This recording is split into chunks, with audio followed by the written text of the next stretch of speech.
Eu não sei se vocês viram, mas recentemente eu lancei um vídeo lá no meu Instagram onde eu trabalho sob uma perspectiva da narrativa o conflito recente, não tão recente assim, entre Irã e Israel. Inclusive, se você ainda não assistiu, peço que você vá lá no meu Instagram, me siga, compartilhe o vídeo, curta, comente, faça tudo que precisa ser feito para que o vídeo possa chegar em mais pessoas.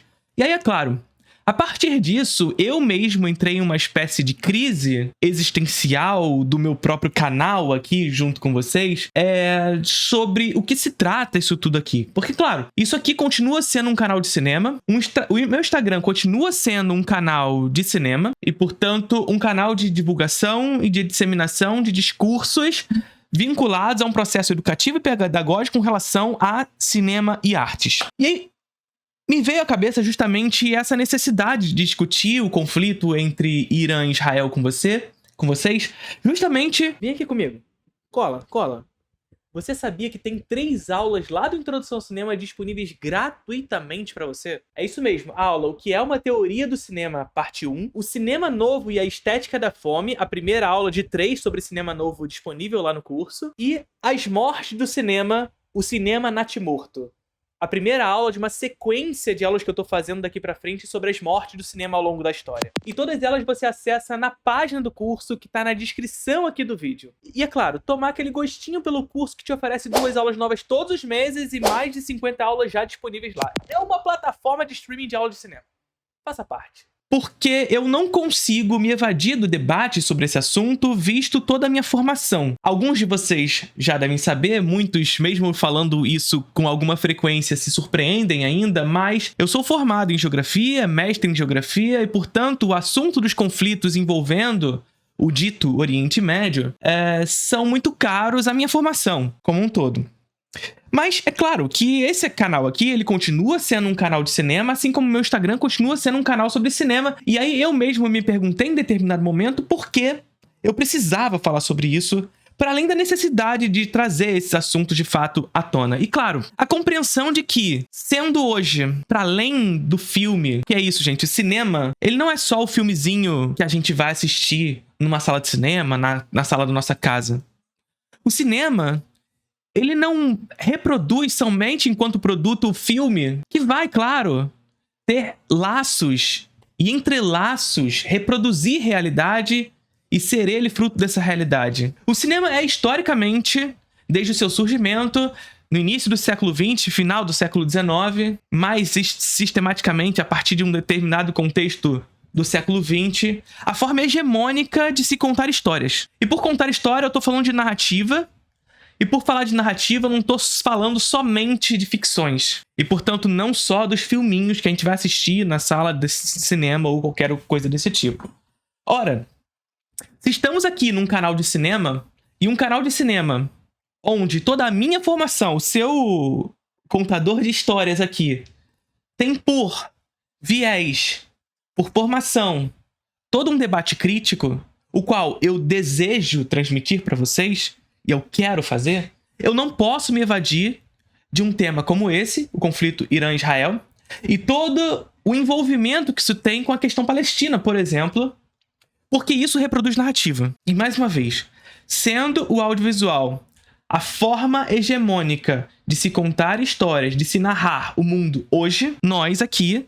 eu, particularmente, e eu não estou falando dos outros canais, não estou falando que os outros canais de cinema têm que fazer o mesmo, porque cada um encontra o seu lugar, a sua persona, o seu espaço, como deseja se comunicar com o seu público, mas eu aqui quero continuar falando sobre os filmes, vou continuar falando sobre os filmes, continuarei falando sobre cinema de maneira mais direta, mas cinema, pra mim, não é só o filme que a gente assiste na sala de cinema. Filme é uma forma hegemônica de contar histórias e, portanto, de reproduzir narrativa, de produzir realidade. E aí, claro, a partir disso, eu pensei no vídeo que eu lancei lá no Instagram, e aqui eu desejo aprofundar um tanto a temática que eu levei pra vocês lá naquele vídeo no Instagram. Porque, inclusive, no vídeo, eu demonstro que boa parte do conceito que eu trago pro debate vem do Walter Benjamin, que vocês já sabem que é um dos autores os quais eu mais me influencio pra trazer todo o debate sobre cinema, sobre audiovisual, sobre técnica.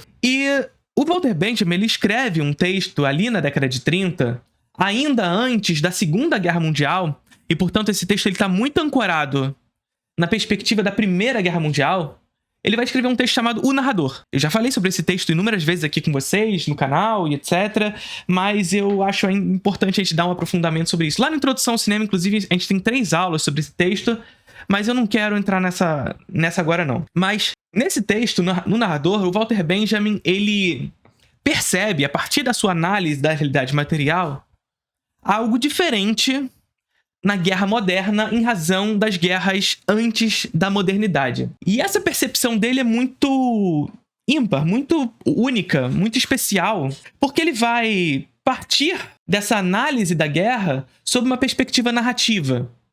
E, portanto, sobre como a maneira como as pessoas contam histórias mudam a maneira como vemos a realidade material. E, portanto, estética. Já falamos inúmeras vezes aqui no canal. Estética é o modo de produção de conhecimento sobre a percepção da realidade.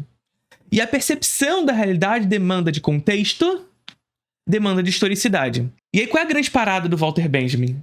Quando o Walter Benjamin está falando sobre a crise da narrativa, a qual ele enxerga como ápice dessa crise a Primeira Guerra Mundial, ele não veria ainda a Segunda. A Segunda Guerra, na verdade, ele morre em razão dela. Mas ele não veria as guerras do século XX, a guerra Irã e Israel agora. Enfim, não era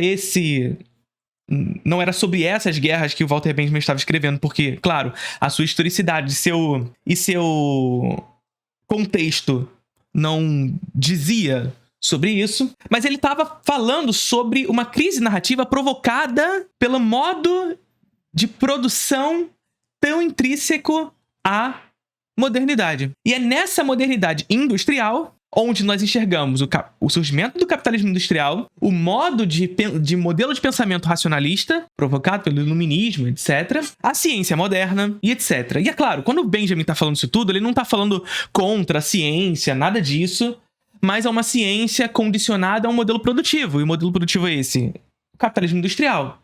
E o capitalismo industrial, claro, tem na ciência uma ferramenta de uso de interesse de classe. Nesse contexto, o Benjamin vai enxergar o quê? O modo hegemônico de se contar histórias a partir do capitalismo industrial passa a ser a notícia e o romance. O romance, porque a gente vai perceber nesse momento uma intensificação, por exemplo, primeiro, do surgimento dos Estados Nacionais, da alfabetização e da individualização. E o romance é, para Benjamin, segundo Benjamin, essa maneira individualizante de entrar em contato com narrativas.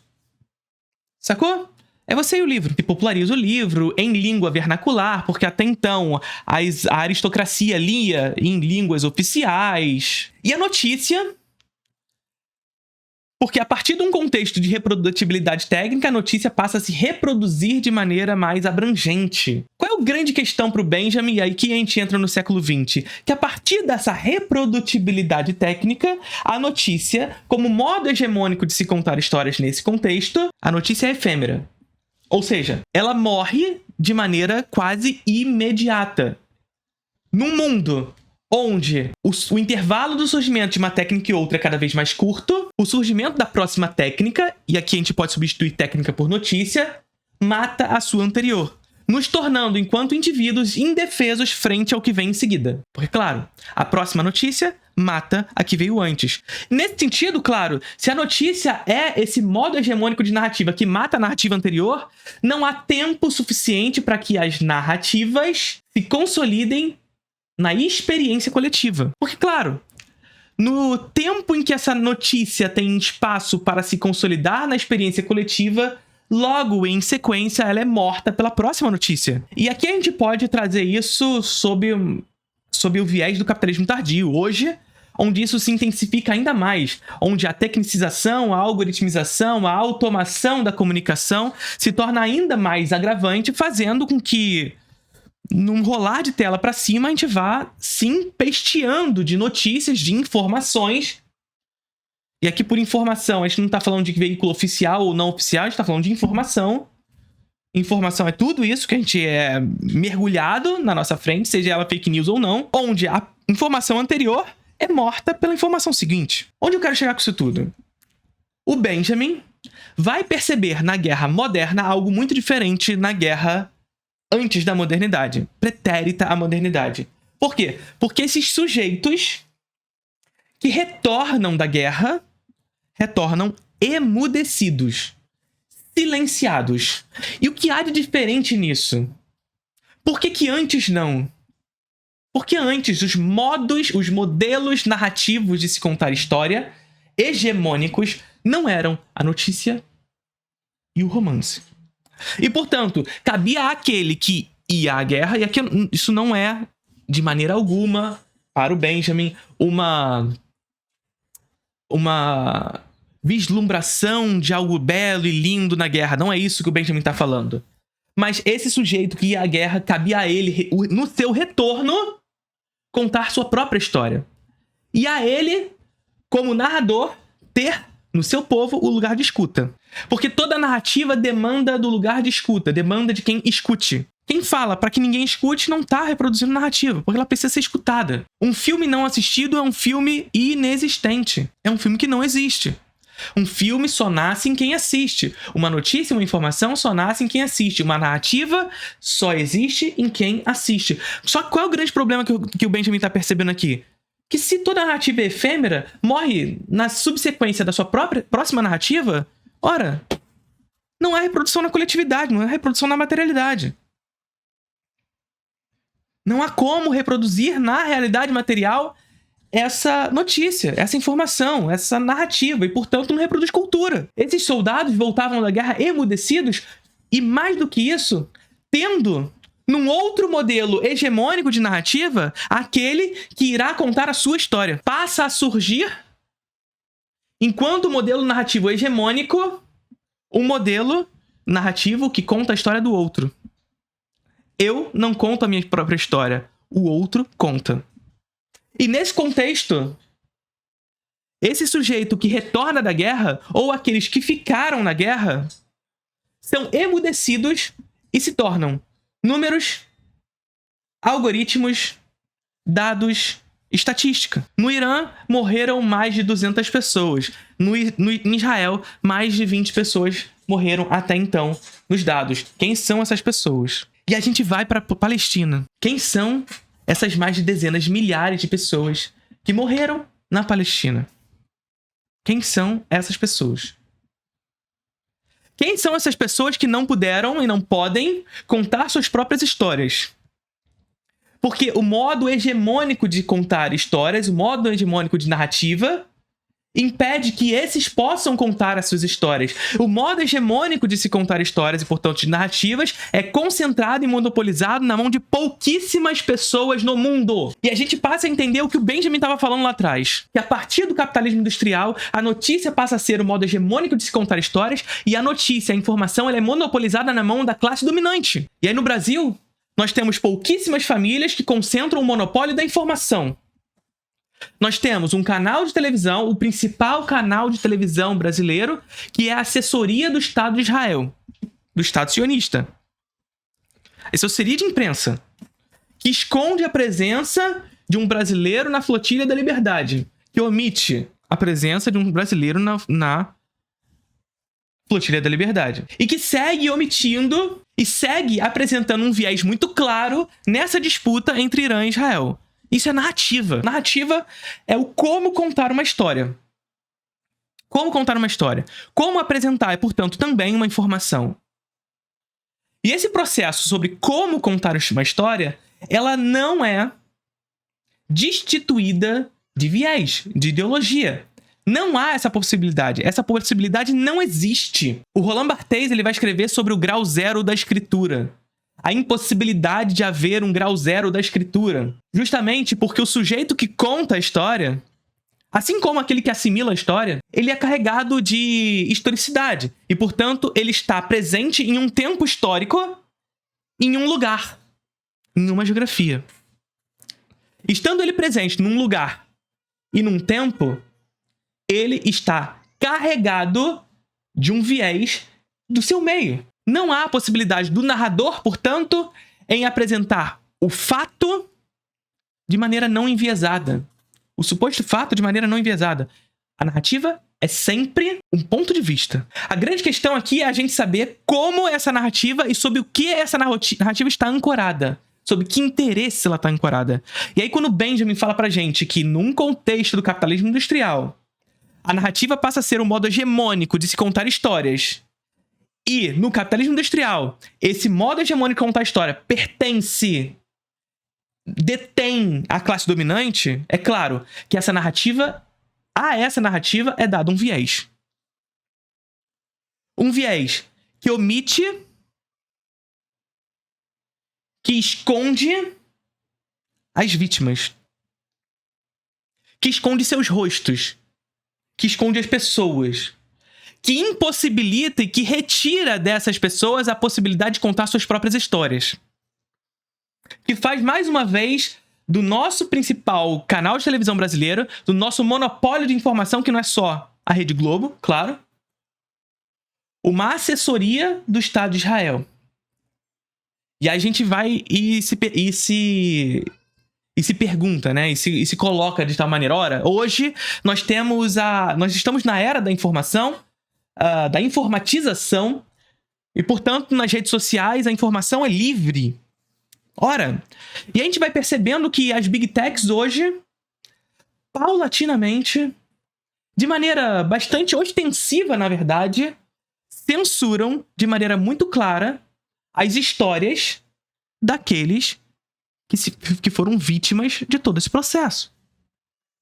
Ostensivamente, reduz o alcance dessas histórias. Ostensivamente reduz o alcance dessas histórias.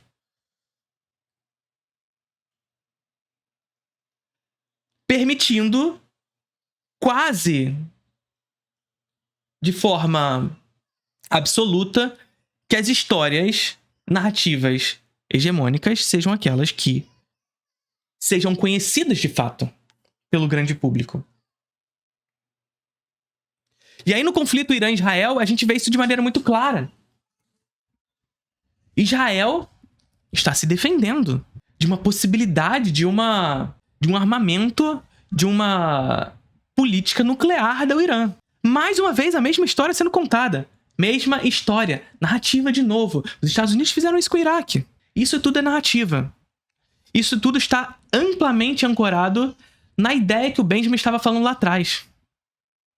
E na impossibilidade dos sujeitos de contar as suas próprias histórias.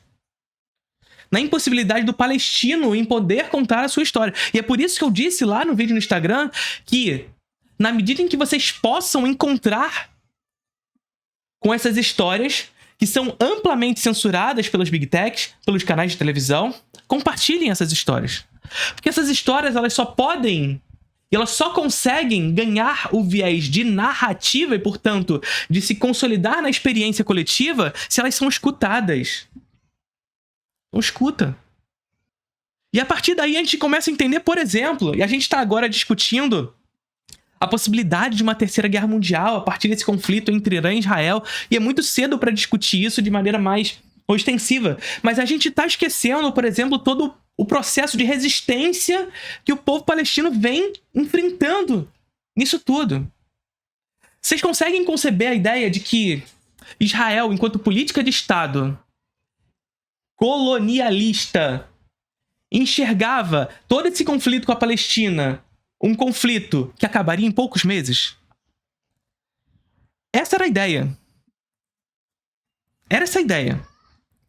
A ideia de Israel é que, quando se aumentasse as ofensivas para com a Palestina, isso acabasse de maneira muito rápida. Só que não é bem assim que está acontecendo com a Palestina, né?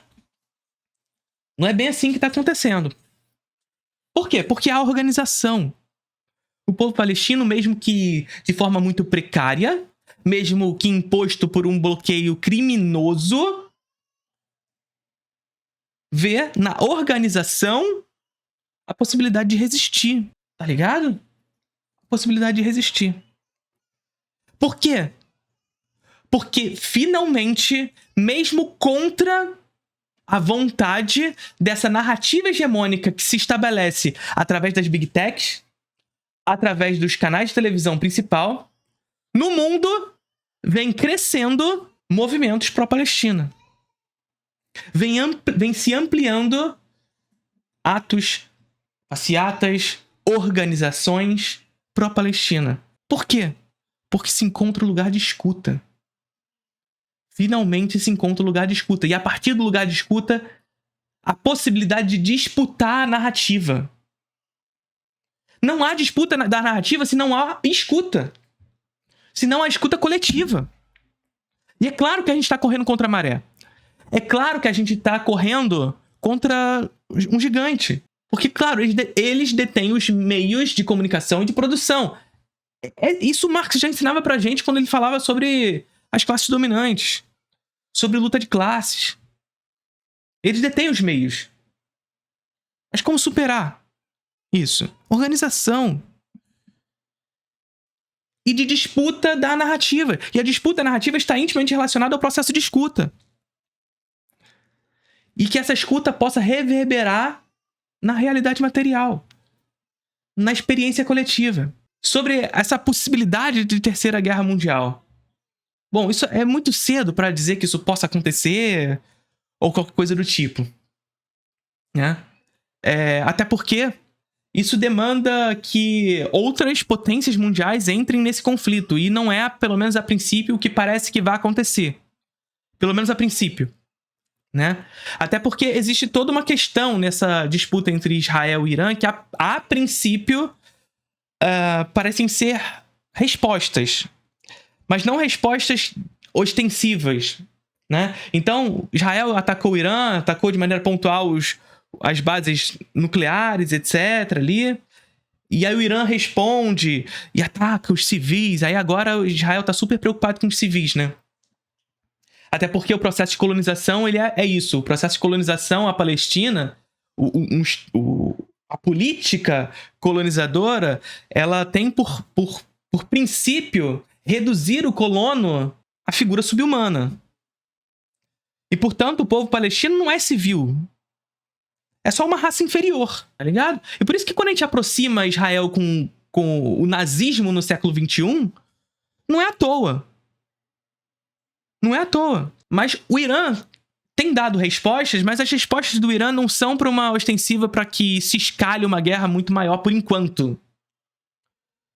Por enquanto. Mas muito se discute, por exemplo, a capacidade de Israel de vencer o Irã. E não é tão fácil assim também, não. Tá ligado? Primeiro porque o Irã é um país com dimensões muito semelhantes à Europa Ocidental, por exemplo. Israel é um negócio desse tamanho aqui. E só é maior porque é criminoso, né? No caso. Só é do tamanho que é porque é criminoso. Que é um estado que não deveria existir, que é criminoso. Muito maior do que Israel. Muito mais populoso do que Israel. E, portanto, todo ataque de Israel ao Irã precisa ter dimensões muito maiores do que qualquer ataque do Irã a Israel. E somado a isso, tem toda a geografia do Irã que é muito diferente. É muito mais difícil, porque assim, para vencer uma guerra, e aqui é o lado da geografia nisso tudo, para vencer uma guerra, não adianta você ter um grande poderio aeronáutico, como tem Israel de fato, e ficar atacando bomba. Claro que isso é parte do processo. Mas vencer uma guerra parte da entrada no território, da ocupação. E não é tão fácil assim ocupar o Irã. Primeiro, porque é um território muito grande. Segundo, porque existe uma geografia muito particular, montanhosa, desértica em algumas localidades. Então, o Israel só consegue atacar em alguns lugares no Irã por enquanto, inclusive. Tá ligado?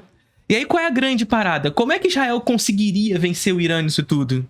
Se os Estados Unidos entrar na guerra.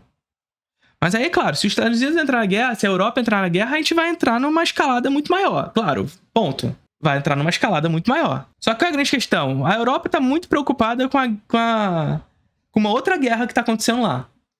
A guerra da Ucrânia. Os Estados Unidos tá fudido. E tá fudido num nível assim, num nível interno. Vocês estão vendo todos os acontecimentos que tá rolando lá nos Estados Unidos. E o Trump com uma popularidade em queda. Entrar numa guerra é perigoso pro Trump agora. O Irã ainda tem uma outra força geopolítica, que é o estreito que se passa ali no sul do Irã, por onde passa toda a rota do petróleo, por exemplo. Se o Irã fecha o estreito, meu amigo, o petróleo vai lá pra cima e fode geral. Então, não é tão simples assim vencer o Irã. A força bélica de Israel é muito mais forte, etc. Pode até ser, mas o Irã não é tão longe assim, não. E somado a isso, o Irã tem um território muito maior, tem uma população muito maior, tem um exército muito maior, etc, etc, etc. Mas isso aqui nem vem muito ao caso. Nosso interesse é a narrativa aqui. É entender como nesse processo... E aí vale dizer assim, Irã não tá preocupado em... Aqui o Irã não é... Isso é muito importante que a gente discuta pra gente não entrar nesse discurso de acreditar que o Irã é a força dentro daquela região que está lutando pra proteger e libertar a Palestina. Não é isso. O Irã tá se defendendo dos ataques de Israel. Pelo menos a princípio, o Irã está se defendendo. Mas a grande questão aqui é a gente entender como, enquanto narrativa, essas histórias chegam até a gente. O Irã, como o Estado quase terrorista, que sempre se coloca nas principais mídias e, portanto, enviesadas nesse contexto como o outro lado. Esse discurso é muito comum, né? Enquanto isso, o outro lado... Tá, em que lado você tá, então? Quando tu fala o outro lado, qual é o lado que você tá? E é muito comum que, quando se fala de outro lado, esse lado que a gente está seja o lado de Israel, da mídia hegemônica estabelecida por aqui.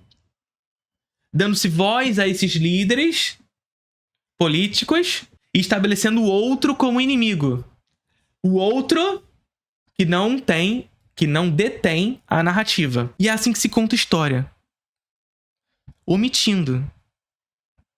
Eu costumo falar com a galera, quando vou falar sobre o que é narrativa, é claro, eu falo pra galera, narrativa é como contar uma história. E esse processo de contar uma história, ele tem viés, ele tem contexto, ele tem historicidade. E ele, sobretudo, é um processo de esculpir o tempo. Olha o Tarkovsky aí. É um processo de esculpir o tempo. E esse processo de esculpir o tempo, ele nada mais é do que um processo de enviesamento da história. Porque, veja, a história é o tempo do acontecimento. É como a coisa aconteceu. Só que a coisa como aconteceu, ela não pode ser tirada do lugar e do tempo onde ela aconteceu e trazida pro hoje e agora. Porque ela tá lá. Ela aconteceu. Como ela vai ser trazida? Através de narrativa. Alguém vai contar essa história. Aí veja, o professor em sala de aula, por exemplo, quando ele vai ensinar a Revolução Francesa. Tá ligado? Vamos ensinar a Revolução Francesa na sala de aula. Ora, a Revolução Francesa durou décadas. Mas o professor tem em sala de aula 2 tempos de aula para ensinar a Revolução Francesa. O que ele precisa fazer? Ele precisa esculpir esse tempo. Esculpir o tempo da Revolução Francesa para apresentar em sala de aula de maneira didática para esse aluno o que foi aquele tempo histórico. Ou seja, esse professor em sala de aula, ele é um narrador. E ele é um narrador que tem interesses com relação àquilo. Que interesses são esses? Ora, eu preciso apresentar a Revolução Francesa que durou décadas para esse aluno. E esse aluno precisa passar na prova, ele precisa passar no Enem, ele precisa passar no vestibular, ele precisa passar de ano, etc, etc, etc. Ou seja, todo o processo de narrar aquele tempo para aquele professor segue um interesse específico e, portanto, aquilo que ele vai ocultar e aquilo que ele vai apresentar vai seguir esse interesse específico. O que é importante para que ele passe de ano. O que é importante para que ele passe no vestibular. Existe um viés. Existe um interesse.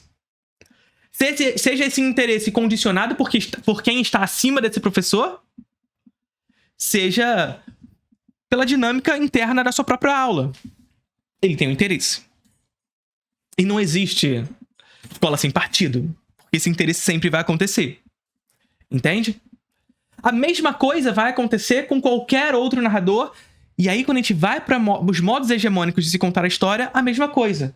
Essa televisão, esse veículo de informação, esse filme vai esculpir esse tempo. E ao esculpir esse tempo, de acordo com os seus interesses específicos, ocultar aquilo que não se deseja falar e aquilo que se deseja falar. E ao fazê-lo, reproduzir um discurso. discurso.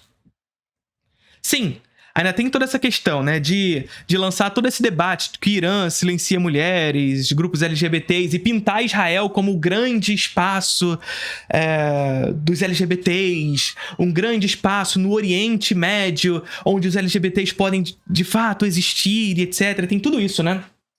É muito curioso como somente o LGBT israelita que tem esse espaço. Porque o Israel tá pouco preocupado com os LGBTs que vivem em Gaza.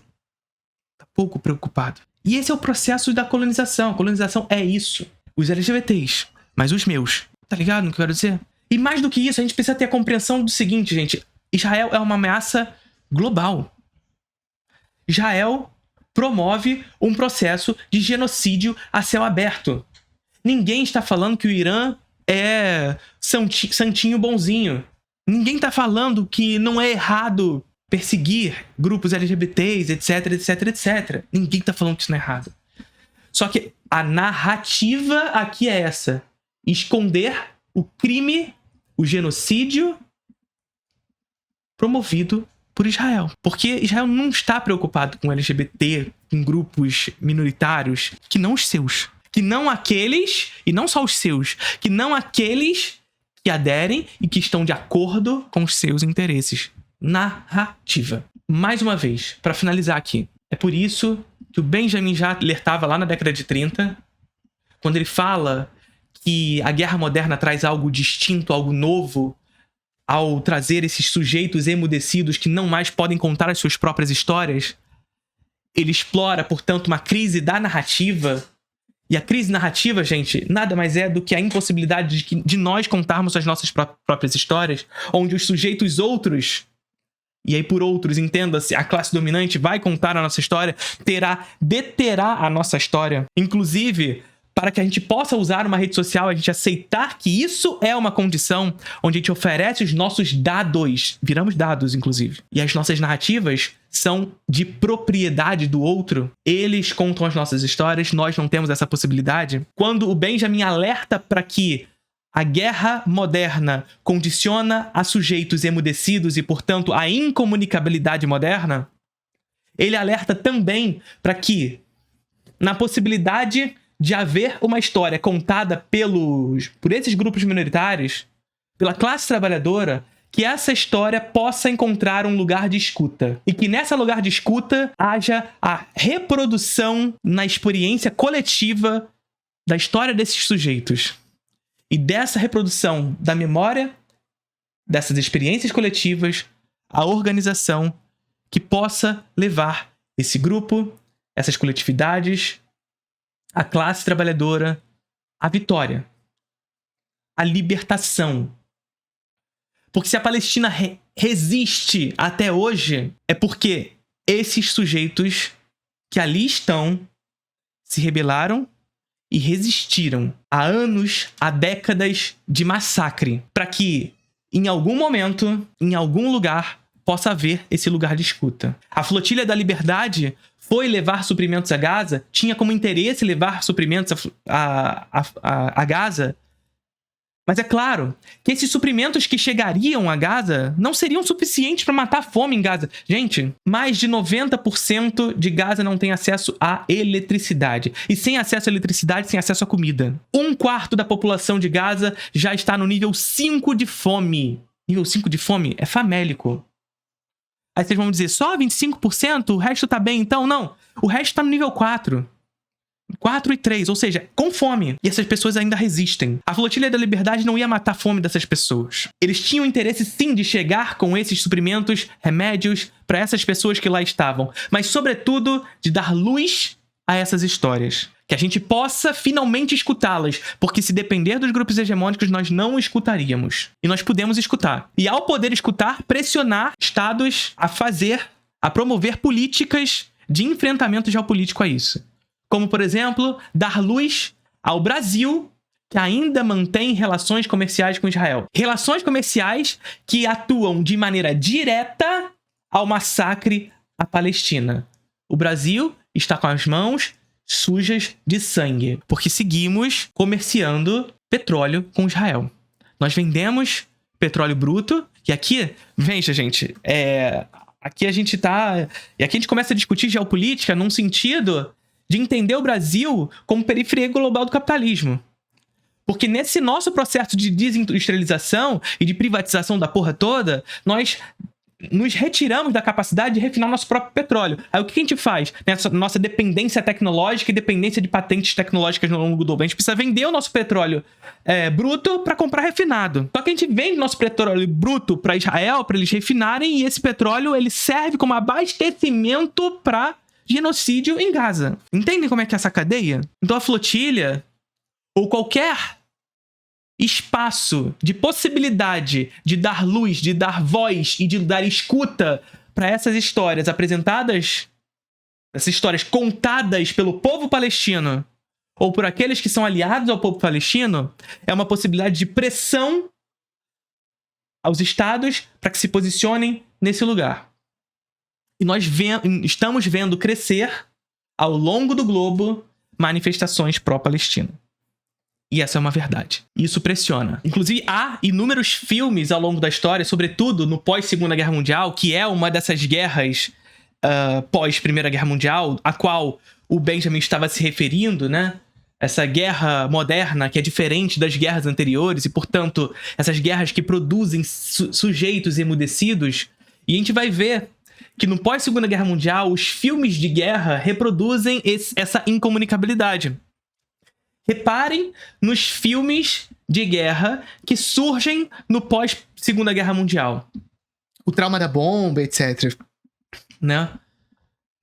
Os filmes japoneses estão muito carregados dessa lógica, desse trauma da bomba nuclear, de Hiroshima e Nagasaki.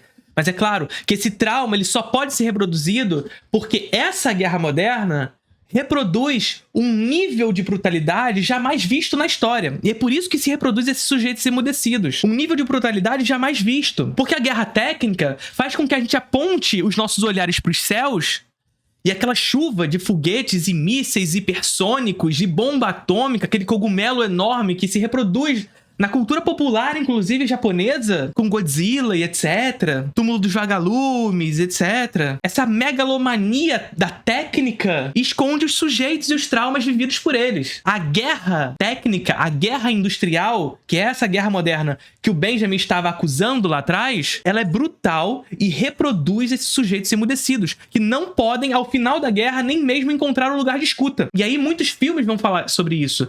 Os filmes que eu já citei aqui, o Godzilla, o Túmulo dos Vagalumes, etc. Mas a gente vai pensar, por exemplo, o Michael Cimino, ele vai fazer o Franco Atirador, que vai falar sobre a Guerra do Vietnã. E a Guerra do Vietnã também é uma guerra que reproduz sujeitos emudecidos. Desse cara...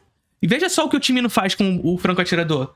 Nós temos sujeitos que ritualizam, que são felizes, que vivem com a família, mas que sabem que vão pra guerra, mas ainda assim são felizes. E aí, esses sujeitos vão pra guerra. E quando eles retornam pra guerra, todo aquele ritual inicial não existe mais. Esses sujeitos tornam-se mudos, traumatizados. Eles não podem contar suas próprias histórias. Os Estados Unidos da América, que eles foram defender, o abandonam. E ao final, eles cantam sob a mesa o hino dos Estados Unidos, quase silenciosos. Não há espaço para esses sujeitos. Ou a gente pensar em Guerra e Humanidade. Vocês estão tanto pedindo para que eu fale sobre Guerra e Humanidade do Masaki Kobayashi.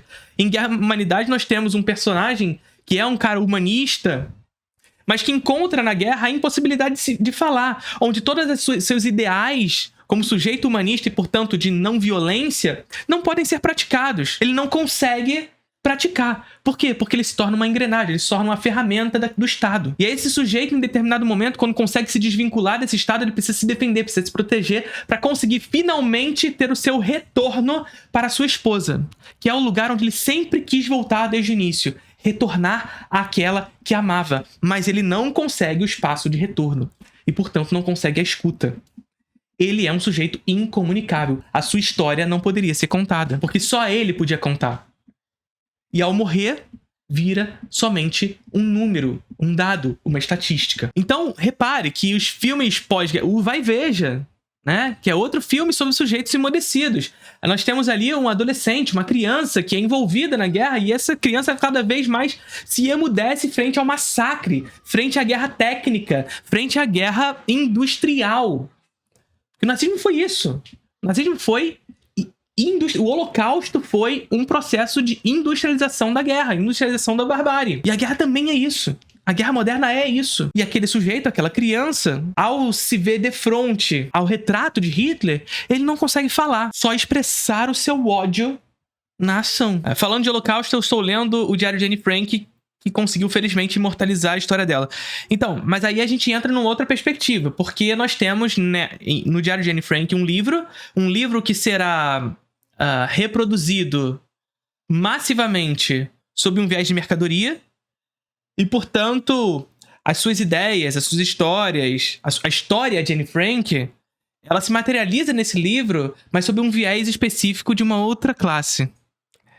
De outros que apresentam a história dela. E que, de alguma maneira, Pedro, através dos filmes, através do cinema, através da cultura popular, tornam aquela história triste. Segue sendo triste. E aqui que é a grande questão. O Jacques Rivette, quando ele vai escrever o texto da Abjeção, diz muito sobre isso com a gente.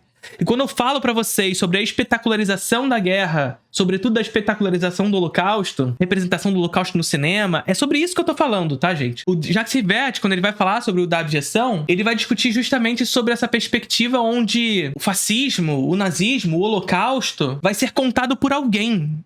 E esse alguém vai carregar esse viés, esse interesse específico. E a reprodução desse discurso na indústria da cultura, através de uma espetacularização desses eventos e da mercantilização, da produtificação, melhor dizendo, desses eventos, e é o que acontece com o livro de Anne Frank, uma produtificação disso, uma produtificação da imagem de Anne Frank, inclusive, um apagamento da potência e da força do que significa aquilo. E aí, claro, o Jacques Rivette, inclusive, ele usa palavras muito semelhantes com relação a isso. Aquilo ali, de fato, é muito triste.